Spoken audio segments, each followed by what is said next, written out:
हिंदुस्तान के अंदर अगर एक ही आदमी अपने राज को चलाएगा तो हिटलरशाही होगी। ये सब अरविंद केजरीवाल जी का प्यार है जनता के बीच में और जनता उन्हें खूब चाहती है। और दिल्ली की 7 सीटें हमारी हैं, 13 हमारी पंजाब की भी सीटें हैं। जहां हमने खड़े किए हैं हमारे लगभग सारे जीतने जा रहे हैं। दिल्ली के मुख्यमंत्री अरविंद केजरीवाल पिछले कई लंबे समय से अंतरिम जमानत पर बाहर थे और ऐसे में अब अरविंद केजरीवाल खुद कह रहे हैं कि अगले 2 जून को वो सरेंडर करने वाले हैं, जिसको लेकर के हमारे साथ खास बातचीत करने के लिए मौजूद हैं जनकपुरी विधानसभा से आम आदमी पार्टी के विधायक राजेश ऋषि जी। राजेश जी, बात करेंगे कि केजरीवाल जी की सरेंडर करने के लिए बात कर रहे हैं, तो किस तरह से आप इसे देखते हैं? देखिए, इस हिंदुस्तान के अंदर जिस तरह हिटलरशाही चली और उन्होंने ज़बरदस्ती उठा के अपने विपक्षियों को बंद करना शुरू किया, ऐसा जैसे इमरजेंसी में होता था वही हाल इन्होंने मचाया। मोदी सरकार ने ये सब काम किए अपने डर के कारण। उनको डर था कि अरविंद केजरीवाल अगर बाहर रहेंगे, प्रचार करेंगे तो जो नारा देते हैं 400 पार, वो ज़ीरो में आ जाने का लायक, 1 ज़ीरो हट जाएगा, 2 ज़ीरो हट जाएंगे, इनको डर था। इसी कारण अरविंद केजरीवाल पे ज़बरदस्ती कोई केस नहीं बन रहा, कोई कुछ नहीं, उठा के बंद कर दिया। तो हमारी कोर्ट है जो आखिर हमारे जो संविधान के 4 स्तंभ हैं उसमें न्यायपालिका आज हमारी जिंदा है, बाकी तो दीमक लग गई सब में। तो न्यायपालिका ने जो काम करके दिखाया, अरविंद केजरीवाल जी को चाहे अंतरिम जमानत दी, जैसे भी उनको छोड़ा, उनके भी दिमाग में ये होगा जो चीफ जस्टिस के हिंदुस्तान के अंदर अगर एक ही आदमी अपने राज को चलाएगा तो हिटलरशाही होगी। इसलिए अरविंद केजरीवाल जी को छोड़ा गया। अरविंद केजरीवाल जी ने आके प्रचार किया, जनता के बीच में घूमे, क्योंकि जनता उन्हें बहुत चाहती है। और जब जनता चाहती है, उनके आने के बाद वोट में बहुत ज़्यादा परिवर्तन आया। आप देख लीजिएगा पंजाब में क्या रिज़ल्ट आता है, दिल्ली में क्या रिज़ल्ट आता है। ये सब अरविंद केजरीवाल जी का प्यार है जनता के बीच में और जनता उन्हें खूब चाहती है, इसलिए वो थे। वो आज भी हैं और आज वो आगे चल के देश की सेवा में लगे हैं, दिल्ली की सेवा में लगे, आगे लगे रहेंगे।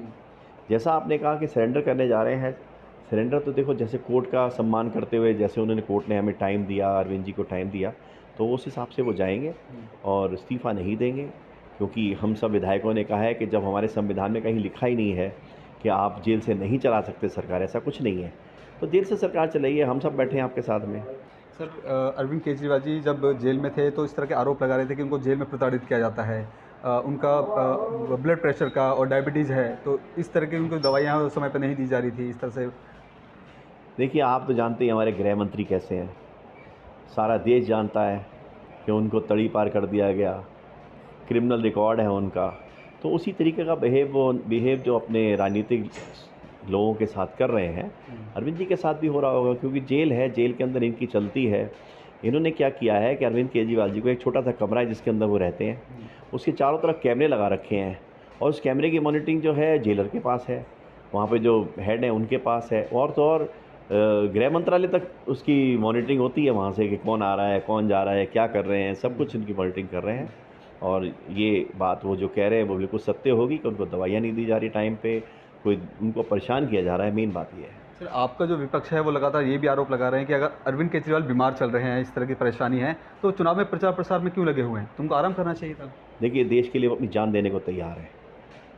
वो एक सा शख्स है जिसको मैं बहुत पुराना जानता हूँ, आंदोलन के पहले से, जब आंदोलन शुरू हुआ उससे पहले, इंडिया करप्शन बनी में उससे पहले के जानते हैं उनको। वो संघर्षशील है, वो देश की जनता के लिए अपनी जान देने को तैयार रहते हैं। तो ये जो परिवर्तन की बात थी कि हम देश में परिवर्तन लाना चाहते हैं, अगर वो निकलते नहीं, अगर वो प्रचार नहीं करते, अपने में जोश नहीं दिखाते, तो जनता में जोश कैसे आता। और बहुत साहसी हैं और मेहनती हैं और लड़ने वाले इंसान हैं कि हाँ, अगर गलत हो रहा है तो उसके लिए लड़ना। क्योंकि हमने उनको हमेशा छोटे छोटे आंदोलन में भी देखा कि वो जनता के लिए कैसे लड़ते रहे, राशन माफिया से कैसे लड़ते रहे, तो ये सब चीज़ें उन्होंने की हैं, इसलिए वो मोदी से कभी डरते नहीं हैं। मोदी उनसे डरता है, इसीलिए उन्होंने बंद किया हुआ उनको। सर, एक सवाल ये भी रहेगा, कल अरविंद केजरीवाल ने प्रेस कॉन्फ्रेंस किया था जिन्होंने उन्होंने ये बताया कि अब तो मैं जेल में जा रहा हूँ, कब निकल के आऊँगा ये पता नहीं। साथ ही साथ उन्होंने ये भी कहा कि अब जेल से ही दिल्ली की जनता को जो सरकार है, दिल्ली सरकार चलाई जाएगी। तो आपको क्या लगता है कितना इसका प्रभाव पड़ेगा आम आदमी पार्टी पर, और क्या कुछ चैलेंजेस आपको लगते हैं कि? देखिए, चैलेंजेस से कुछ ऐसी बात नहीं है कि चैलेंजेस आएंगे।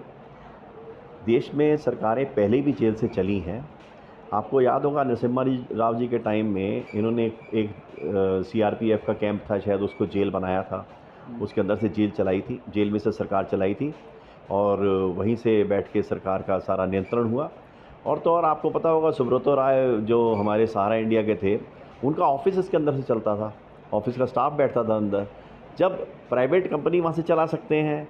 ये तो देश की सरकार है, अरविंद केजरीवाल की सरकार है दिल्ली के अंदर। अरविंद केजरीवाल की तिहाड़ जेल आती है दिल्ली में और वो वहाँ के मुख्यमंत्री हैं, वो आराम से चला सकते हैं। ऐसा कुछ नहीं है, ना हमारे कहीं संविधान में लिखा है कि कोई मुख्यमंत्री इस्तीफ़ा दे जेल जाने से पहले। ऐसा कुछ नहीं है, ये केवल हिटलरशाही चल रही है और सरकार जेल से चलेगी और चला के दिखाएंगे। पानी की समस्या चल रही है, तो पानी की समस्या पे आप क्या कहना चाहेंगे पूरे दिल्ली भर में? देखिए, इस समय दिल्ली के अंदर पानी की समस्या बहुत ज़्यादा है। कारण क्या है कि टेम्परेचर 50 से ऊपर चला गया, डिमांड जो थी उसकी डबल डिमांड के आसपास पहुंच गई। दिल्ली की पॉपुलेशन बहुत तेज़ी से बढ़ी है, लेकिन जो दिल्ली को पानी मिलता है हरियाणा से और यूपी से, उसमें वृद्धि नहीं हुई, बल्कि उसमें कट और लग जाते हैं बीच में। तो ये कारण है कि हरियाणा हमें पानी अगर पूरा दे तो हमें दिल्ली में कोई समस्या नहीं हो। मेरी जनकपुरी के अंदर कुछ इलाके के अंदर समस्या है, लेकिन सारे में समस्या नहीं है। मेरा बहुत सारा इलाका है जो पानी बढ़िया पानी मिलता है सब जगह। कुछ इलाकों में है क्योंकि पानी की डिमांड बढ़ने के कारण हमारी जितनी भी सप्लाई होती है, जिनको मिलती है वो डबल यूज़ कर रहे हैं, जिनको आगे नहीं पहुंच पा रही वो शॉर्टेज में है। उसके लिए हमने वैकल्पिक व्यवस्था की हुई है, उनको टैंकर से पानी पहुंचा के दे रहे हैं। लेकिन बहुत जल्द हमारे नए प्लान के अनुसार सब काम चल रहा है। मैं आपको एक चीज़ और बता दूँ, पूरे दिल्ली के अंदर मैंने जनकपुरी का हाइड्रोलिक मॉडिफिकेशन वाटर का कराया था, जिसके अनुसार हमें काफ़ी पैसे की ज़रूरत है। अगर हमारा सारा अरेंजमेंट हो जाए, पानी का सारा अरेंजमेंट हो, तो जनकपुरी के अंदर बिना मोटरों के लोगों की टंकियाँ अपने आप भरने लगेंगी। ये हमने प्लानिंग तैयार की हुई है और ऑलरेडी इसका सर्वे भी हो चुका है। तो उस हिसाब से हम धीरे धीरे काम कर रहे हैं और निश्चित रूप से इस गर्मी में जो टेम्परेचर बढ़ने के कारण हमारे को प्रॉब्लम्स आ रही हैं पानी की, आगे चल के इसको हम दूर करेंगे। पानी को कहीं ना कहीं से लाएंगे, किधर से व्यवस्था करेंगे, वो सारी व्यवस्था करने जा रहे हैं। सर, आखिरी सवाल ये रहेगा कि 4 जून को रिजल्ट आने वाले हैं, कितने अस्वस्थ हैं इस सीट को लेकर के कि जो लड़ाई है भारतीय जनता पार्टी और इंडी गठबंधन के बीच में है? देखिए, सबसे बड़ी बात यह है कि इस समय 4 तारीख को हर आदमी की निगाह लगी होगी टीवी के ऊपर और जनता मुक्ति चाहती है मोदी से। और दिल्ली की जनता तो वैसे भी चाहती है, क्योंकि 10 साल तक एक ऐसा एमपी हमारे यहाँ रहा जिसकी लोगों ने कभी शक्ल नहीं देखी, निकम्मा रहा, उन्हें एक पैसे का भी काम नहीं किया, लोगों की सेवा के लिए लोग जाते थे, उनको कभी लेटर नहीं दिया। तो ऐसे हमारे जो यहाँ के जो सांसद रहे, ऐसे सांसद से लोग मुक्ति चाह रहे हैं और निश्चित रूप से महाबल मिश्रा जी यहाँ से जीतेंगे। और दिल्ली की 7 सीटें हमारी हैं, 13 हमारी पंजाब की भी सीटें हैं। जहाँ हमने खड़े किए हैं हमारे लगभग सारे जीतने जा रहे हैं, क्योंकि अरविंद केजरीवाल जी का प्रभाव जो जनता के अंदर है, जो जनता में प्यार है, जनता का प्यार अरविंद जी के है, वो सब वोटों में परिवर्तित होकर आएगा और आम आदमी पार्टी जहाँ जहाँ खड़ी हो जीतेगी। और साथ ही इंडिया गठबंधन के अंदर भी बहुत अच्छा मूवमेंट है इस समय। लोग चाहते हैं कि मुक्ति मिले उनको मोदी जी से, इसलिए वो इंडिया गठबंधन की तरफ झुके हैं। फिर इंडिया गठबंधन के ऊपर विश्वास जताया है और आने वाले टाइम में इंडिया गठबंधन भी बहुत अच्छे सीट्स लेकर आएगा और निश्चित रूप से हिंदुस्तान की सरकार इंडिया गठबंधन के द्वारा बनेगी। ठीक है, तो ये थे हमारे साथ राजेश ऋषि जी। इनका साफ तौर पे कहना है कि जिस तरह से चुनाव को लेकर के जो दिल्ली के 7 सीट हैं उसको लेकर आश्वस्त हैं कि ये जो पूर्वी दिल्ली की अगर बात की जाए तो यहाँ से महाबल मिश्रा जी निकल रहे हैं और साथ ही साथ तमाम मुद्दों पर हमसे उन्होंने बातचीत की। कैमरा पर्सन कमलेश कुमार के साथ मैं संदेश सक्सेना, पंजाब केसरी.com।